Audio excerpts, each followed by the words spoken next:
statements on Palestine, I will call on the Minister to speak first, please.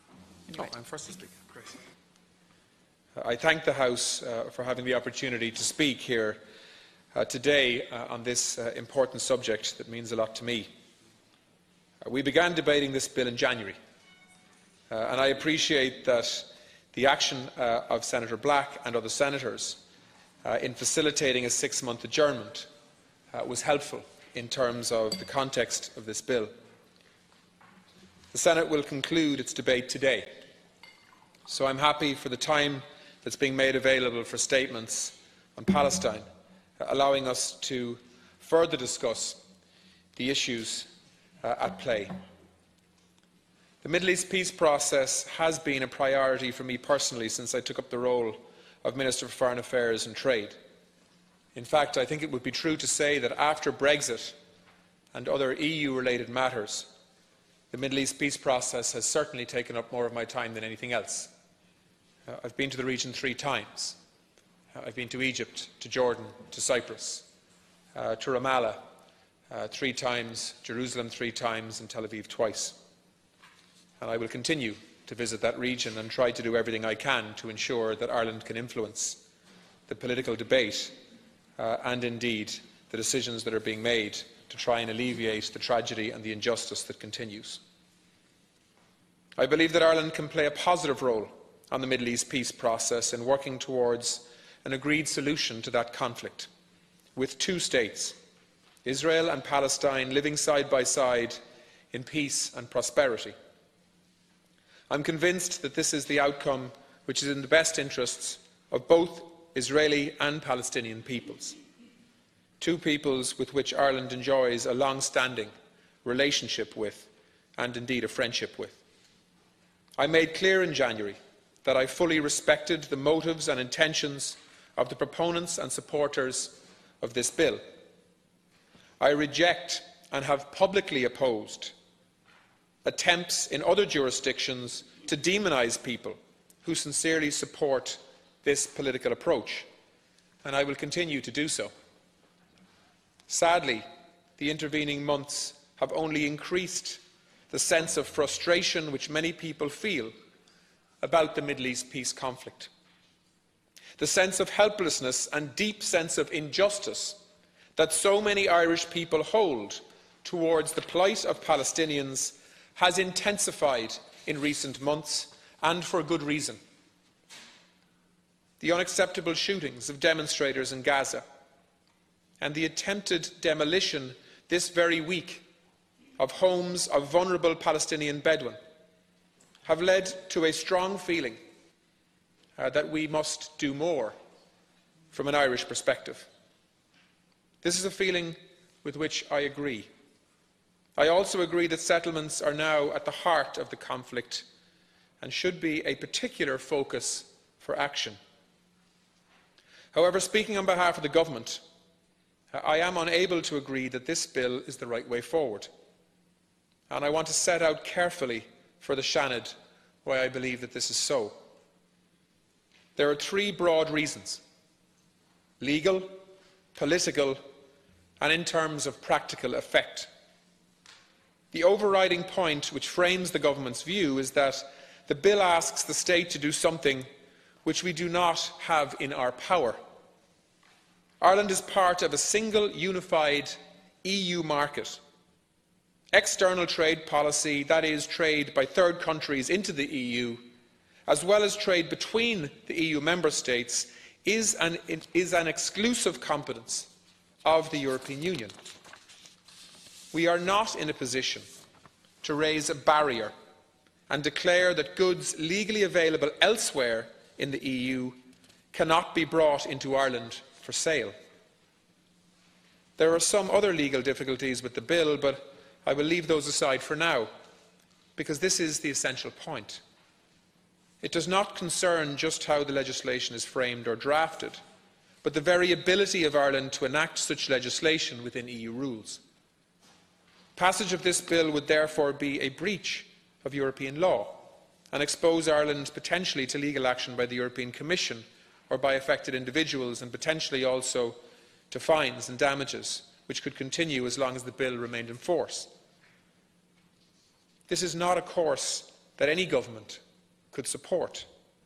Successive Irish governments and ministers for foreign affairs across the political spectrum, and I would remind Fianna Fáil of that, have taken the same view in office. I have obtained the formal advice of the Attorney-General on this matter, and that advice confirms the view taken by successive governments. Measures of the nature proposed in this bill would be contrary to EU law, to which Ireland is bound. I have a letter from the AG with 52 paragraphs explaining to me in detail why that is the case. Senator Black and others have relied on legal opinions, and I accept that. This is not a bill that is being put forward lightly. And we've spoken about that as late as yesterday for up to 2 hours.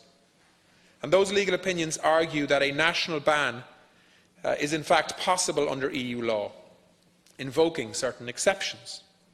The central legal issue is whether the bill would be permitted under a particular exception allowed in EU law for national action in regard to trade restrictions, specifically the public policy exception.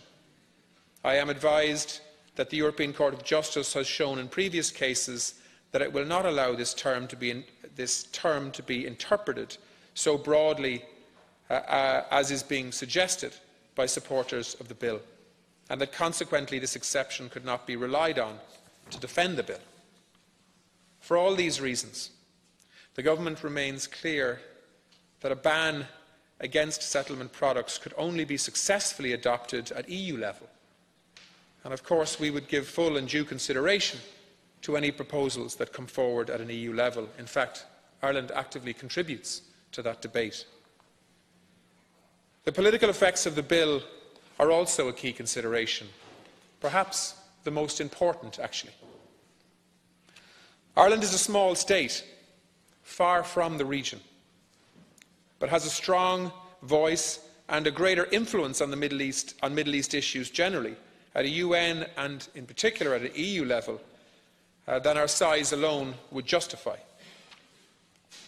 This is where we are able to be of most help to Palestinian people, and to both peoples indeed, in achieving peace. We have achieved this influence by the consistent application and focus of governments, ministers and the Oireachtas over a long period, with the support of the Irish people.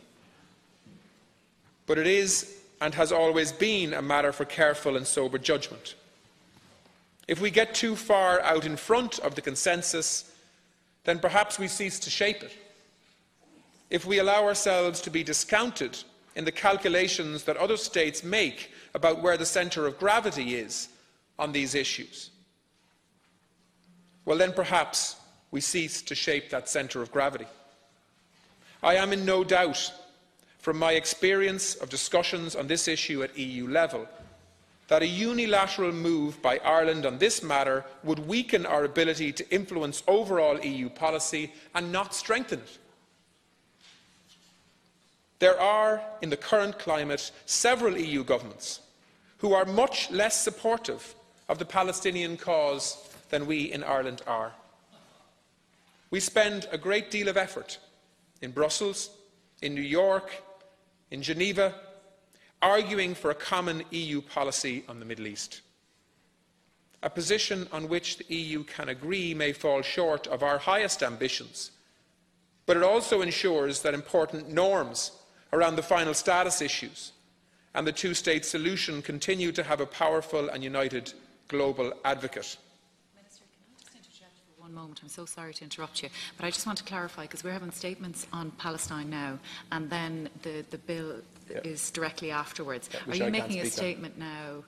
Because you have, so I just wanted to clarify that you're making a statement in general. So we'll be talking about the one thing. It's just a device. For the purposes of good order, I just want to state, I just wanted to clarify that, we are. And for the purposes of clarity, my understanding is that I can't speak on the bill, so that's why I'm speaking now. You've already spoken. And this is just a device. So there's only a few minutes remaining for the discussion. So that's absolutely fine. The bill is only a 15-minute debate. So this is effectively the debate on the bill. It is, as well as exactly. But I just wanted to clarify that for all present. Thank you. Thank you for that, Chair.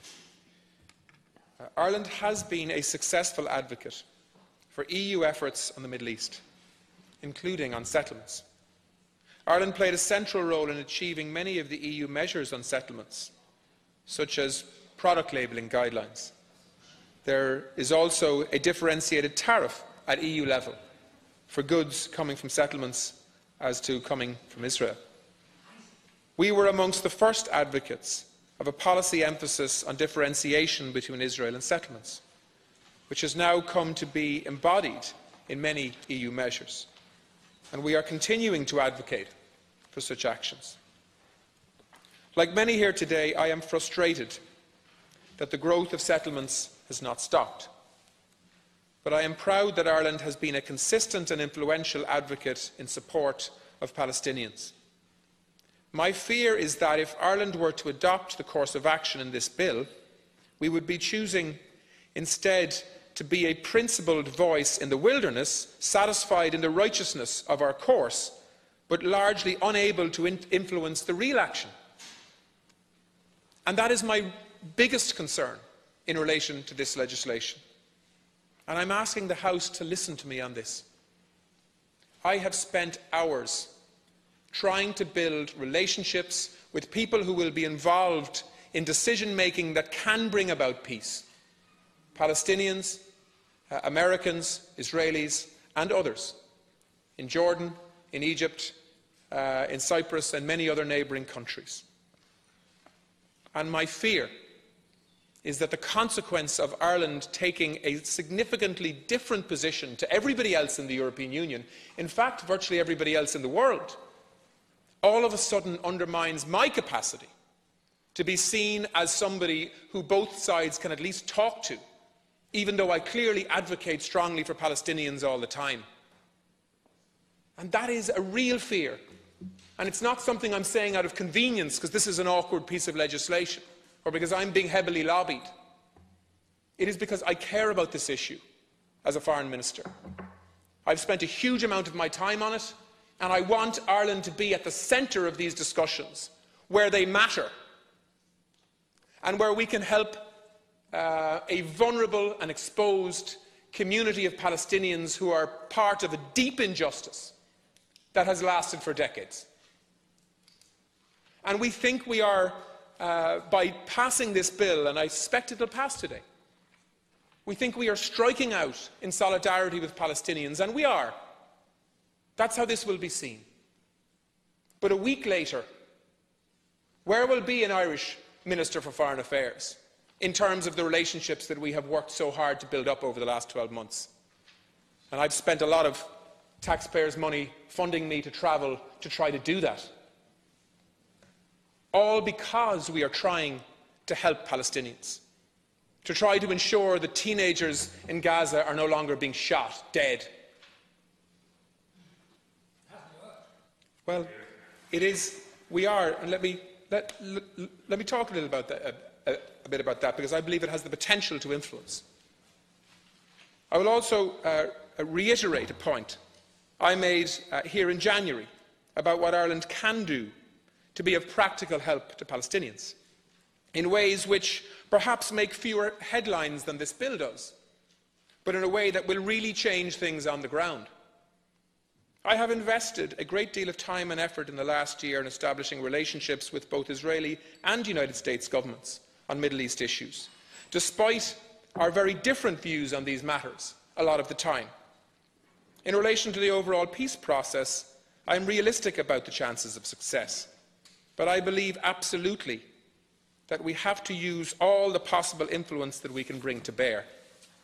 In terms of the practical ideas to assist the situation in Gaza, I believe that I have reached a much greater degree of understanding with both Israel and Washington for the measures we are now trying to take forward with Palestinians.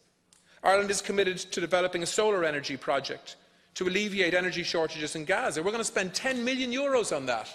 Do you know where the Israelis will come in and blow it up. No, well, let me answer that. Let me answer that. Can I have the Minister without interruption, please? You'll all have your opportunity. You'll all have your opportunity to... People will have an opportunity to have their say. And will you please, direct conversation from the Minister and everyone else in the room through the Chair, and everyone will get their opportunity to have a contribution. But can I say... in terms of contributions, I think we're going into 15 minutes. And actually, thank you for reminding me, because in those circumstances, certain people may wish to share time. Each senator has been allotted a little bit too much time for the time that we actually have. 8 minutes, a long time. So will you please talk amongst yourself and divide the time appropriately? Can I say, just to try and make the point, it is true that certain solar panel projects and energy projects in Gaza have been frustrated by the Israeli side. But we have actually negotiated with Israelis to be able to build a solar project in a no-go security zone controlled by Israel, next to the wall in Gaza, where we can put a €10 million, 10 megawatt project, which will actually be powering a water purification plant funded by France. These are the kind of things that you can actually deliver through engagement, that make a practical difference to people's lives, which is what I'm interested in. We're also advancing an expanded programme for scholarships for Palestinians. We continue to advocate strongly for a commercial port for Gaza in the medium to long term, and have placed the issue of pre-checking goods in the EU and Cyprus prior to arrival in Gaza as a potential means of loosening or breaking the blockade which has caused such untold suffering. We have managed to place that back on the agenda for consideration by all interested parties. And I would say that this isn't Ireland only, but we have been advocating forcefully for this issue for a year. We were getting nowhere a year ago. We were getting somewhere in 6 months ago. And now we have an Israeli government actively talking to Cyprus about how a Cypriot port could be used to facilitate commercial traffic in and out of Gaza port for Palestinians. A breach and breaking of the blockade through diplomacy and politics, which is what I'm interested in doing, as opposed to through protest. And these are the kind of things that Ireland can influence and is influencing, and I've spent my time trying to bring forward. These are tangible, practical projects which will improve daily life on the ground, but we need some political space in order to be able to deliver them. All of this effort could prove to come to naught if we choose to go it alone and isolate Ireland in terms of policy development in this area. The third basis on which the government must oppose the bill is the assessment of its practical effects. Targeting settlement products is not a magic bullet against settlements. The settlement project is motivated by political, security and, unfortunately, ideological considerations, predominantly, not economic. Settlements are hugely expensive for Israel and contribute little back. Their exports are not an essential prop of the system, without which it would collapse. Most settlements produce nothing. It is except an awful lot of hassle for a lot of people. It is estimated that almost all settlement goods could be absorbed by the Israeli domestic market if exports were impossible. And the volume of settlement goods actually reaching Ireland is thought to be very small. So the effect of the ban envisaged in the bill would be largely symbolic rather than practical in terms of deterring settlements, and I think most would accept that. The practical changes and costs for businesses of compliance, however, would not be negligible. This bill would risk putting companies based in Ireland in a position of facing conflicting legal obligations in Ireland and in other jurisdictions where they operate. For example, the careful distinction in the bill in focusing only on settlements in occupied territories and not on Israel is one which is not always reflected in the drafting of anti-boycott legislation at federal and state level in the United States. And as we know too well, those careful distinctions are too frequently lost, as well as in reporting internationally, in the type of proposal under consideration today. So I fully accept that the bill before the Seanad, if enacted, would provide a moment of solace and support to Palestinians in a difficult time. And from that perspective, emotionally, I can connect with it. I really can. We need to constantly think of ways of doing more to protect Palestinians and to raise their cause internationally. But it may be a moment only, a once-off boost to morale an act of solidarity that quickly diminishes in effect when Ireland finds on the international stage that we're no longer as influential as we would like to be. I have stated the Government has clear and consistent advice that the bill would put Ireland in breach of EU law. Even if this were not so, the balance of positive and negative impacts would argue strongly against this unilateral move by Ireland at this stage. However strongly it may appeal to our sense of right and our desire to act, and believe me, that is a strong sense from my perspective, it would damage Ireland, both domestically and in our ability, more importantly, to help Palestinians internationally, which I am absolutely committed to do. So for these reasons, I am opposing the bill today.